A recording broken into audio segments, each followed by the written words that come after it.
SC ST నియోజకవర్గాల్లోనే అంతా నా SC నా ఎస్టీ అనేటువంటి జగన్కి అక్కడే భారీ దెబ్బ తగలడం అన్నటువంటి సంచలనాత్మకమైనటువంటి అంశం.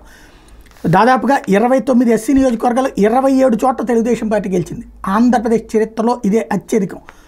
అదే సందర్భంలో తెలుగుదేశం పార్టీ మిత్రపక్షాలు గెలుపొందితే 7 ఎస్టీ నియోజకవర్గాలు 5 చోట్ల కూటమి అభ్యర్థులు విజయం సాధించడం అన్నటువంటిది ఇదో సంచలనం. లాస్ట్ ఎలక్షన్స్లో కొండపి మినహా ఎస్సీ ఎస్టీ నియోజకవర్గాలన్నీ వైసీపీ గెలుచుకుంటే సంప్రదాయంగా ఇవన్నీ కాంగ్రెస్ సీట్లు.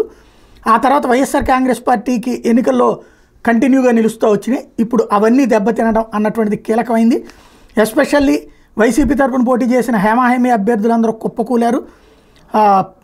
రాజాం, పార్వతీపురం, పాయకరావుపేట, అమలాపురం, రాజోలు, పీగన్నవరం, కొవ్వూరు, గోపాలపురం, చింతలపూడి, పామర్రు, తిరువూరు, నందిగామ, తాడికొండ, పత్తిపాడు, వేమూరు, సంతనూతలపాడు, కొండపి, కోడుమూరు, నందికొట్కూరు, సింగనమల, మడకశిర, రైల్వే కోడూరు, గంగాధర నెల్లూరు, పూతలపట్టు, గూడూరు, సూళ్లూరుపేట, సచ్చివేడు నియోజకవర్గాల్లో విజయం సాధ్యమైంది.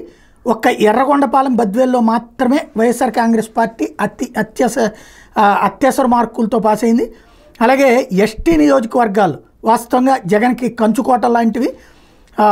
అలాంటి స్థానాల్లో కూడా మెజార్టీ చోట్ల ఈ దఫా కూటమి అభ్యర్థులు గెలుపొందారు. 5 చోట్ల పాలకొండ, కురుపాం, సాలూరు, రంపచోడవరం, పోలవరం నియోజకవర్గాలు తెలుగుదేశం పార్టీ మిత్రపక్షాలు గెలుపొందితే అరకు, పాడేరు మాత్రమే వైసీపీకి దక్కినాయి.